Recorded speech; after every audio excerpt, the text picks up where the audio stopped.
Hello friends, welcome back to our channel. ಹೇಗಿದ್ದೀರಾ ಎಲ್ಲರೂ ಚೆನ್ನಾಗಿದ್ದೀರಾ ಅಂತ ಅಂದ್ಕೊಂಡಿದ್ದೀನಿ ಫ್ರೆಂಡ್ಸ್. ನನ್ನ ಚಾನಲ್ಗೆ ಯಾರಾದರೂ ಸಬ್ಸ್ಕ್ರೈಬ್ ಮಾಡದೆ ನೋಡ್ತಾ ಇದ್ದರೆ ದಯವಿಟ್ಟು ಸಬ್ಸ್ಕ್ರೈಬ್ ಮಾಡ್ಕೊಂಡು ನೋಡಿ ಅಂತ ಹೇಳ್ತಾ ಇವತ್ತಿನ ವೀಡಿಯೋನ ಶೇರ್ ಮಾಡ್ತಾಯಿದ್ದೀನಿ. ಹಾಗೆಯೇ ಮತ್ತೊಮ್ಮೆ ಎಲ್ಲರಿಗೂ ಹೊಸ ವರ್ಷದ ಹಾರ್ದಿಕ ಶುಭಾಶಯಗಳು. ನಿಮಗೂ ನಿಮ್ಮ ಕುಟುಂಬದವ್ರಿಗೂ ಎಲ್ಲರಿಗೂ ದೇವರು ಆಯಸ್ಸು ಆರೋಗ್ಯ ಐಶ್ವರ್ಯ ಕೊಟ್ಟು ಕಾಪಾಡಲಿ. ನಿಮ್ಮ ಆಸೆ ಕನಸುಗಳೆಲ್ಲನೂ ಈ ವರ್ಷ ನೆರವೇರಲಿ ಅಂತ ಕೇಳ್ಕೊಳ್ತಾ ಇವತ್ತಿನ ಈ ವಿಡಿಯೋನ ಸ್ಟಾರ್ಟ್ ಮಾಡ್ತಾ ಇದ್ದೀನಿ ಫ್ರೆಂಡ್ಸ್.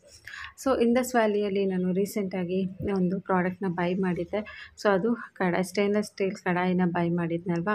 ಸೊ ಅದರದ್ದು ವಿಡಿಯೋ ನಾನು ಆಲ್ರೆಡಿ ಪೋಸ್ಟ್ ಮಾಡಿದ್ದೀನಿ, ನೋಡಿಲ್ಲ ಅಂದರೆ ನೋಡಿ. ಹಾಗೆಯೇ ಇವತ್ತು ನಾನು ಇನ್ನೂ ಒಂದು ಪ್ರಾಡಕ್ಟನ್ನು ಶೇರ್ ಮಾಡ್ತಾಯಿದ್ದೀನಿ. ಸೊ ಏನಪ್ಪ ಪ್ರಾಡಕ್ಟು ಅಂತಂದರೆ, ಅದು ಎಲ್ಲರ ಹೆಣ್ಣು ಮಕ್ಕಳ ನೆಚ್ಚಿನ ಕಾಸ್ಟ್ ಐರನ್ ತವ. ಸೊ ಎಲ್ಲ ಹೆಣ್ಮಕ್ಳಿಗೂ ಇಷ್ಟ ಏನಪ್ಪ ಅಂದರೆ ದೋಸೆಗಳು ಚೆನ್ನಾಗಿ ಬರಬೇಕು, ದಪ್ಪ ತಳ ಇರೋವಂಥ ಒಂದು ಕುಕ್ವೇರ್ ಬೇಕು. ಅದರಲ್ಲೂ ಎಸ್ಪೆಷಲಿ ತವಗಳು. ಸೊ ತವಗಳು ಬೇಕು ಅಂತೆಲ್ಲ ಎಕ್ಸ್ಪೆಕ್ಟ್ ಮಾಡ್ತಾ ಇರ್ತೀವಿ. ಹಾಗೆ ಈ ಒಂದು ಕಾಸ್ಟ್ ಐರನ್ ಕುಕ್ವೇರನ್ನು ಯಾವ ಥರ ನಾವು ಯೂಸ್ ಮಾಡಬೇಕು ಅಂತ ಡೀಟೇಲಾಗಿ ನಮಗೆ ಇಲ್ಲಿ ಶೋ ಮಾಡಿದ್ದಾರೆ. ಈ ಒಂದು ಪೇಜಲ್ಲಿ ಎಲ್ಲನೂ ನಾವು ಓದ್ಕೋಬೋದು. ಹಾಗೆಯೇ ಇದ್ರ ಜೊತೆಗೆ ಇಲ್ಲಿ ಇಂಡಸ್ ವ್ಯಾಲಿಯಲ್ಲಿ ಬೇರೆ ಏನೆಲ್ಲ ಸಿಗುತ್ತೆ ಅನ್ನೋದು ಕೂಡ ಕೊಟ್ಟಿದ್ದಾರೆ. ಬಿರಿಯಾನಿ ಪಾಟು, ಕುಕ್ಕರ್ಸು, ಫ್ರೈ ಪ್ಯಾನು, ಮಲ್ಟಿ ಪಾಟು, ಪುಟ್ಟು ಮೇಕರು, ಮತ್ತು ಮಿಲ್ಕ್ ಕುಕ್ಕರು, ಸಾಸ್ ಪ್ಯಾನು, ಕಡಾಯಿ, ಹಾಗೆ ಕಾಸ್ಟ್ ಐರನ್ನಲ್ಲಿರೋಂಥ ಎಲ್ಲ ಐಟಮ್ಸು, ಕಾಸ್ಟ್ ಐರನ್ ಕಡಾಯಿ ಆಗಿರ್ಬೋದು, ತವ ಆಗಿರ್ಬೋದು, ಅದು ಸಿಗುತ್ತೆ. ಸೊ ಪ್ರತಿಯೊಂದು ಐಟಮ್ಸ್ ಎಲ್ಲನೂ ಇಂಡಸ್ ವ್ಯಾಲಿಯಲ್ಲಿ ಸಿಗುತ್ತೆ. ಸೊ ಇಂಡಸ್ ವ್ಯಾಲಿಯಲ್ಲಿ ಸಾಕಷ್ಟು ಪ್ರಾಡಕ್ಟ್ಸನ್ನು ಈಗ ಆಲ್ರೆಡಿ ಬೈ ಮಾಡಿದ್ದೀನಿ, ಅದನ್ನು ಕೂಡ ನಿಮಗೆಲ್ಲ ಶೇರ್ ಮಾಡಿದ್ದೀನಿ.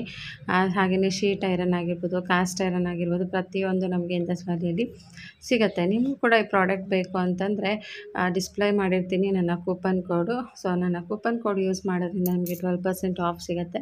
ಹಾಗೆ ಡಿಸ್ಕ್ರಿಪ್ಷನಲ್ಲಿ ಲಿಂಕ್ ಕೂಡ ಹಾಕಿರ್ತೀನಿ, ಕಮೆಂಟ್ ಬಾಕ್ಸಲ್ಲಿ ಕೂಡ ಪಿನ್ ಮಾಡಿರ್ತೀನಿ, ನೋಡಿಕೊಂಡು ನೀವು ಕೂಡ ಬೈ ಮಾಡ್ಕೋಬೋದು. ಇಲ್ಲಿ ನೋಡಿ, ಇಂಡಸ್ ವ್ಯಾಲಿ ಕಡೆಯಿಂದ ಬಂದಿರೋಂಥ ಒಂದು ಸ್ಪ್ಯಾಚುಲಾ. ಹಾಗೆ ಮತ್ತು ಇದು ತವ ಏನಿದೆ ನೋಡಿ, ಕಾಸ್ಟ್ ಐರನ್ ತವ ಎಷ್ಟು ತೂಕ ಇದೆ ಗೊತ್ತಾ. ದೋಸೆ ಮಾಡೋದಕ್ಕಂತೂ ಮಾಡಿಸಿತ್ತು ಅಂತಲೇ ಹೇಳ್ಬೋದು, ಅಷ್ಟು ಚೆನ್ನಾಗಿದೆ. ನನಗೆ ಈ ಒಂದು ಪ್ರಾಡಕ್ಟ್ ಬೇಕಾಗಿತ್ತು ಆ್ಯಕ್ಚುಲಿ. ದೋಸೆ ಮಾಡೋದಕ್ಕೆ ಸಾಕಷ್ಟು ತವಗಳನ್ನ ಬದಲಾಯಿಸ್ತಾನೇ ಇರ್ತೀನಿ ನಾನಂತೂ. ನಾನ್ ಸ್ಟಿಕ್ ತವಗಳು ಸುಮಾರು ತೊಗೊಂಡಿದ್ದೆ ದೋಸೆ ಮಾಡೋದಕ್ಕೆ ಅಂಥೇಳಿ. ನಾವೆಲ್ಲ ಸ್ವಲ್ಪ ದಿನ ಅಥವಾ ಸ್ವಲ್ಪ ವರ್ಷಗಳಾದಮೇಲೆ ಹೊಟ್ಟೆ ಹೋಗ್ಬಿಡ್ತಾಯಿತ್ತು, ಅಂದರೆ ಆ ನಾನ್ ಸ್ಟಿಕ್ ಎಲ್ಲನೂ ಬಂದುಬಿಡ್ತಾಯಿತ್ತು. ಹಾಗೆಯೇ ಆ ಒಂದು ನಾನ್ ಸ್ಟಿಕ್ನ ಯೂಸ್ ಮತ್ತೆ ಯೂಸ್ ಮಾಡೋದ್ರಿಂದ ನಮ್ಮ ಹೆಲ್ತು ಕೂಡ ಅಷ್ಟು ಒಳ್ಳೆಯದಲ್ಲ. ಬಟ್ ನಾನು ಈ ಒಂದು ಕಾಸ್ಟ್ ಐರನ್ನನ್ನೇ ಹುಡುಕ್ತಾ ಇದ್ದೆ, ಅಷ್ಟರೊಳಗಡೆ ಇಂಡಸ್ ವ್ಯಾಲಿಯಲ್ಲೇ ಸಿಕ್ತು. ಸೊ ಕಾಸ್ಟ್ ಐರನಲ್ಲಿ ನಾವು ಕುಕ್ ಮಾಡೋದ್ರಿಂದ ಇದರಲ್ಲಿ ಇದು ನಾನ್ ಸ್ಟಿಕ್ ಆಗಿ ಕೂಡ ಆ್ಯಕ್ಟ್ ಮಾಡುತ್ತೆ. ಹಾಗೆಯೇ ನಮಗೆ ಆ ನಾನ್ ಸ್ಟಿಕ್ಕಲ್ಲಿ ಏನು ಬರುತ್ತಲ್ವ, ಪದರಗಳೆಲ್ಲ ಬರ್ತಾ ಇರುತ್ತೆ, ಆ ಒಂದು ಇದರಲ್ಲಿ ಬರೋದಿಲ್ಲ.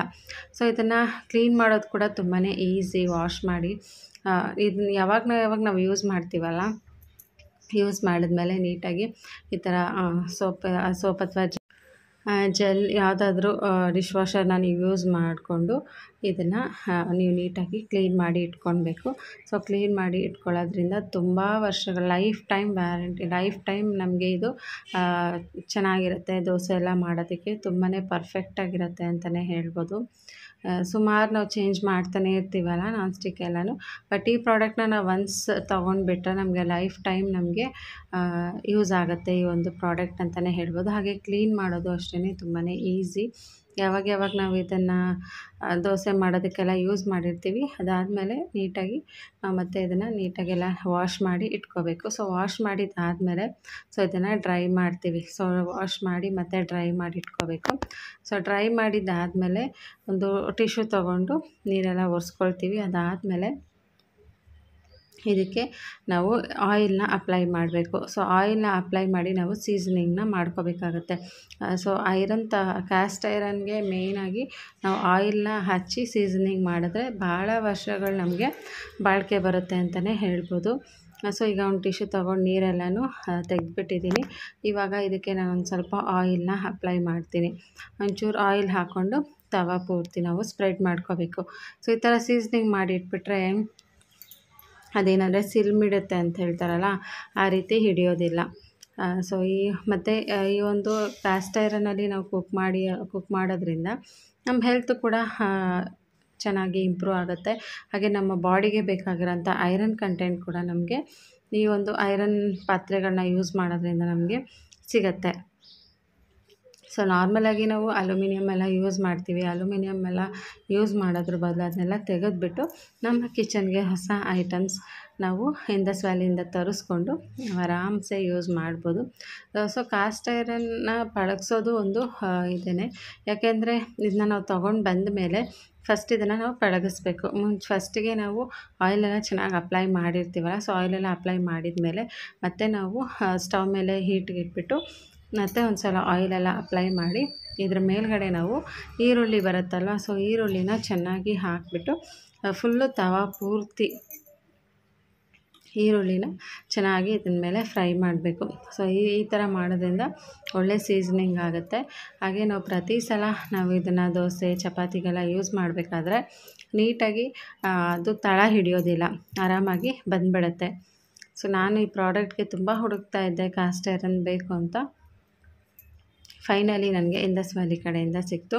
ಈಗ ಮತ್ತೆ ನಾನು ಸ್ವಲ್ಪ ಆಯಿಲ್ ಅಪ್ಲೈ ಮಾಡಿಬಿಟ್ಟು ಇದ್ರ ಮೇಲ್ಗಡೆ ನಾನು ಈರುಳ್ಳಿಗಳನ್ನ ಹಾಕ್ಕೊಳ್ತೀನಿ. ಸೊ ಈರುಳ್ಳಿನ ಹಾಕಿಬಿಟ್ಟು ಚೆನ್ನಾಗಿ ನಾವು ಫ್ರೈ ಮಾಡ್ಕೋಬೇಕು. ಇದಕ್ಕೇನೆಂದರೆ ನಾವು ಎಷ್ಟು ಆಯಿಲ್ ಹಾಕಿ ಸೀಸನಿಂಗ್ ಮಾಡ್ತೀವಲ್ವ ಅಷ್ಟು ಇದು ಚೆನ್ನಾಗಿ ಬಾಳಿಕೆ ಬರುತ್ತೆ ಅಂತಲೇ ಹೇಳ್ಬೋದು. ಸೊ ಸೀಸನಿಂಗ್ಗೆ ತುಂಬ ಇಂಪಾರ್ಟೆಂಟು. ಸೊ ಇವಾಗ ನಾನು ಈರುಳ್ಳಿನ ಹಾಕ್ಕೋತಾ ಇದ್ದೀನಿ. ಸೊ ಈರುಳ್ಳಿನ ಪ್ರತಿಯೊಂದು ಮೂಲೆಗೂ ಹರಡಿಸ್ಬೇಕು. ಸೊ ಎಲ್ಲ ಕಡೆ ನಾವು ಇದನ್ನು ಚೆನ್ನಾಗಿ ಫ್ರೈ ಮಾಡಬೇಕು. ಸೊ ಎಲ್ಲ ಕಡೆ ಮೂಲೆಗೂ ಈರುಳ್ಳಿನ ಹಾಕಿ ಅದು ಎಲ್ಲ ಕಡೆ ಬರೋ ಥರ ನಾವು ಈರುಳ್ಳಿನ ಚೆನ್ನಾಗಿ ಫ್ರೈ ಮಾಡ್ಕೊಬೇಕಾಗತ್ತೆ. ಸೊ ಇದೆಲ್ಲ ನಮಗೆ ಲೈಫ್ ಟೈಮ್ ಬರೋದ್ರಿಂದ ನಾವು ಒನ್ಸ್ ತೆಗೆದಿಟ್ಕೊಂಡ್ಬಿಟ್ರೆ ಸಾಕು, ನಾವು ಜೀವನ ಪೂರ್ತಿ ಇದನ್ನು ನಾವು ಯೂಸ್ ಮಾಡ್ಬೋದು. ಏನಂದರೆ ಚೆನ್ನಾಗಿ ನಾವು ಇದನ್ನ ಸೀಸನಿಂಗ್ ಮಾಡಿ ಇದನ್ನು ಬಳಸೋದ್ರಿಂದ ನಮಗೆ ಜಾಸ್ತಿ ದಿನ ಯೂಸ್ ಮಾಡೋದಕ್ಕೆ ಸಿಗತ್ತೆ. ದೋಸೆ ಎಲ್ಲನೂ ಮಾಡೋದಕ್ಕೆ ತವಾಗಳೇ ಸೆಟ್ ಆಗೋದಿಲ್ಲ. ಒಂದೊಂದು ಸಲ ದೋಸೆನೇ ಚೆನ್ನಾಗಿ ಬರೋದಿಲ್ಲ. ಹಿಟ್ಟು ನಾವು ಎಷ್ಟೇ ಚೆನ್ನಾಗಿ ರುಬ್ಬಿದ್ರೂ ಕೂಡ ತವ ಚೆನ್ನಾಗಿಲ್ಲ ಅಂದರೆ ದೋಸೆನೂ ಚೆನ್ನಾಗಿ ಬರಲ್ಲ ಅಲ್ವಾ. ಹಾಗಾಗಿ ನಾನು ಈ ಒಂದು ಪ್ರಾಡಕ್ಟ್ನ ತುಂಬ ಹುಡುಕಿದಾಗ ನನಗೆ ಸಿಕ್ಕಿದ್ದು ಇಂಡಸ್ ವ್ಯಾಲಿಯಲ್ಲಿ. ಹಾಗೆಯೇ ನಿಮಗೂ ಈ ಪ್ರಾಡಕ್ಟ್ ಬೇಕು ಅಂತಂದರೆ ಇಂಡಸ್ ವ್ಯಾಲಿ ಅವ್ರದ್ದು ಲಿಂಕನ್ನು ನಾನು ಶೇರ್ ಮಾಡಿರ್ತೀನಿ ಡಿಸ್ಕ್ರಿಪ್ಷನ್ ಬಾಕ್ಸಲ್ಲಿ, ಕಮೆಂಟ್ ಬಾಕ್ಸಲ್ಲಿ. ನೀವು ಕೂಡ ಹೋಗಿ ಪ್ರಾಡಕ್ಟ್ನ ಬೈ ಮಾಡ್ಬೋದು. 12% ಡಿಸ್ಕೌಂಟ್ ಕೂಡ ಸಿಗುತ್ತೆ. ಇವಾಗ ಕಾಸ್ಟ್ ಐರನ್ ತವ ರೆಡಿ ಇದೆ ಕುಕ್ ಮಾಡೋದಕ್ಕೆ. ಅದಕ್ಕಿಂತ ಮುಂಚೆ ಒಂದು ಸಲ ಈಗ ದೋಸೆ ಹಾಕಬೇಕಲ್ವ, ದೋಸೆ ಹಾಕೋದಕ್ಕಿಂತ ಮುಂಚೆ ಈರುಳ್ಳಿಯಿಂದ ನಾವು ಚೆನ್ನಾಗಿ ಈ ರೀತಿ ಆಯಿಲ್ನ ಸ್ಪ್ರೆಡ್ ಮಾಡೋದ್ರಿಂದ ನಮಗೆ ದೋಸೆಗಳು ಚೆನ್ನಾಗಿ ಬರುತ್ತೆ. ಈಗ ದೋಸೆನ ಹಾಕ್ತಾಯಿದ್ದೀನಿ. ತುಂಬಾ ಚೆನ್ನಾಗಿ ದೋಸೆಗಳು ಹಿಡ್ಕೊಳ್ಳೋದಿಲ್ಲ, ಅಂಟೋದಿಲ್ಲ, ಚೆನ್ನಾಗಿ ಬರುತ್ತೆ. ನಾರ್ಮಲ್ ತವಾಗಳು ಅಂದರೆ ನಾರ್ಮಲ್ ಐರನ್ ತವಾಗಳನ್ನ ನೋಡ್ತಾ ಇರ್ತೀರಲ್ವ, ಸೊ ಅದ್ರಲ್ಲಿ ನಾವು ಎಷ್ಟೇ ಚೆನ್ನಾಗಿ ದೋಸೆ ಹಾಕಿದ್ರೂ ಬರೋದೇ ಇಲ್ಲ. ಬಟ್ ಕಾಸ್ಟ್ ಐರನ್ ತವಾದಲ್ಲಿ ಹಾಗಲ್ಲ, ಚೆನ್ನಾಗಿ ಬರುತ್ತೆ. ಈಗ ಆಯಿಲೆಲ್ಲ ಹಾಕ್ಕೊಂಡು ಕಡಿಮೆ ಆಯಿಲ್ ತೊಗೊಳುತ್ತೆ, ಜಾಸ್ತಿ ಕೂಡ ಆಯಿಲ್ ಇಡಿಸೋದಿಲ್ಲ ಇದಕ್ಕೆ. ಒಂದು ರೀತಿ ನಾನ್ ಸ್ಟಿಕ್ ಆಗಿ ಕೆಲಸ ಮಾಡುತ್ತೆ. ಬಟ್ ನಾನ್ ಸ್ಟಿಕ್ ಥರ ಆ ಒಂದು ಶೀಟ್ಸ್ ಎಲ್ಲ ಏನಿರುತ್ತಲ್ಲ ಅದೆಲ್ಲ ಎದ್ದು ಬರೋದಿಲ್ಲ. ಸೊ ಇದೊಂದು ಅಡ್ವಾಂಟೇಜ್, ನಮಗೆ ಹೆಲ್ತಿಯಾಗಿ ನಾವು ಕುಕ್ ಮಾಡ್ಕೊಬೋದು. ಸೊ ಅವರೇ ಕೊಟ್ಟಿರೋಂಥ ಸ್ಪ್ಯಾಚುಲಾ ಕೂಡ ಇದೆ. ಸೊ ಅದರಲ್ಲೇ ಈಗ ದೋಸೆನ ತೆಗೆದುಕೊಳ್ಳೋಣ. ನೋಡ್ತಾ ಇರ್ಬೋದು, ಸೊ ಎಲ್ಲಿ ಕೂಡ ಇಟ್ಕೊಂಡಿಲ್ಲ, ನೀಟಾಗಿ ದೋಸೆಗಳು ಬರ್ತಾಯಿದೆ. ಸೊ ಇದೇ ಅಲ್ವಾ ಬೇಕಾಗಿರೋದು ನಮಗೆ. ಸೊ ದೋಸೆ ಪರ್ಫೆಕ್ಟಾಗಿ ಬಂದುಬಿಡ್ತು ಅಂದರೆ ಅದೇ ಒಂದು ದೊಡ್ಡ ಖುಷಿ ನಮಗೆ, ದೋಸೆ ಚೆನ್ನಾಗಿ ಬಂದಿದೆ ಅಂತ. ದೋಸೆ ಏನಾದ್ರು ಚೆನ್ನಾಗಿ ಬಂದಿಲ್ಲ ಅಂದರೆ ಅವತ್ತೆಲ್ಲ ಆ ದೋಸೆ ಮಾಡೋದಕ್ಕೆ ಮನಸ್ಸಿರಲ್ಲ, ಆ ಥರ ಆಗಿಬಿಡತ್ತೆ. ಸೊ ಇವಾಗ ಪರ್ಫೆಕ್ಟಾಗಿ ದೋಸೆ ಬಂದಿದೆ. ನನಗಂತೂ ತುಂಬ ಖುಷಿ ಆಯಿತು. ಸೊ ನಿಮಗೆ ಏನು ಅನ್ನಿಸ್ತು? ಓಕೆ ಫ್ರೆಂಡ್ಸ್, ನೋಡಿದ್ರಲ್ಲ. ಸೊ ಇಂಡಸ್ ವ್ಯಾಲಿಯಿಂದ ನಾನು ತರಿಸಂಥ ಈ ಒಂದು ಕ್ಯಾಸ್ಟ್ ಐರನ್ನು ತುಂಬ ಚೆನ್ನಾಗಿ ಕೆಲಸ ಮಾಡ್ತಾಯಿದೆ. ಅಂದರೆ ಚೆನ್ನಾಗಿ ದೋಸೆಗಳು ಬರ್ತಾಯಿದೆ ಪರ್ಫೆಕ್ಟಾಗಿ. ಸಾಕು ಇಷ್ಟು, ಇನ್ನು ಎಲ್ಲ ಹೆಣ್ಮಕ್ಳಿಗೂ ಇದೆ ಅಲ್ವಾ ಬೇಕಾಗಿರೋದು, ಪರ್ಫೆಕ್ಟ್ ದೋಸೆಗಳು ಮಾಡೋದಕ್ಕೆ ಒಂದು ಒಳ್ಳೆ ತವಾ ಬೇಕು. ಸೊ ನಿಮಗೂ ಕೂಡ ಈ ತವಾ ಬೇಕು ಅಂದರೆ ನೀವು ಕೂಡ ಹೋಗಿ ಶಾಪ್ ಮಾಡ್ಕೊಳ್ಳಿ. Okay friends, thank you so much for watching. ಈಗ ಮತ್ತೆ ಇನ್ನೊಂದು ದೋಸೆ ಹಾಕ್ಕೊಂಡು ನಾವು ಬ್ಯಾಟಿಂಗ್ ಮಾಡ್ತೀವಿ. ನಿಮ್ಮೆಲ್ಲರಿಗೂ ಈ ವಿಡಿಯೋ ಇಷ್ಟ ಆಗಿದ್ದರೆ ದಯವಿಟ್ಟು ಲೈಕ್ ಮಾಡಿ, ಹೊಸದಾಗಿ ನೋಡ್ತಾ ಇದ್ದರೆ ಸಬ್ಸ್ಕ್ರೈಬ್ ಮಾಡ್ಕೊಂಡು ನೋಡಿ. ವಿಡಿಯೋ ಹೇಗೆ ಅನ್ನಿಸ್ತು ಅನ್ನೋದನ್ನ ಕಮೆಂಟ್ ಮಾಡಿ. ಮತ್ತೆ ಸಿಗ್ತೀನಿ ಇನ್ನೊಂದು ಒಳ್ಳೆ ವಿಡಿಯೋ ಜೊತೆಗೆ. Till then take care friends, bye. ಮತ್ತೆ ಸಿಗ್ತೀನಿ.